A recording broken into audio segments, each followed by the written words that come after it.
എല്ലാവർക്കും ഈശോ മിശിഹായ്ക്ക് സ്തുതിയായിരിക്കട്ടെ. മിശിഹായിൽ ഏറ്റവും സ്നേഹമുള്ളവരെ, നമ്മുടെ സ്വർഗീയ മധ്യസ്ഥനായ വിശുദ്ധ ഔസേപ്പ് പിതാവിൻ്റെയും വിശുദ്ധ സെബസ്ത്യാനോസിൻ്റെയും തിരുനാൾ തിരുക്കർമ്മങ്ങളിലേക്കും മറ്റു പരിപാടികളിലേക്കും എല്ലാവരെയും ഏറ്റവും സ്നേഹത്തോടെ സ്വാഗതം ചെയ്യുന്നു. ഈ തിരുനാൾ ദിനങ്ങൾ നമുക്ക് സ്നേഹത്തിൻ്റെയും സന്തോഷത്തിൻ്റെയും അനുഗ്രഹത്തിൻ്റെയും ദിവസങ്ങളായിരിക്കട്ടെ.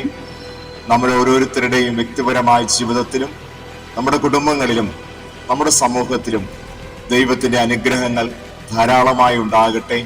എല്ലാവർക്കും തിരുനാളിൻ്റെ ആശംസകൾ, പ്രാർത്ഥനകൾ.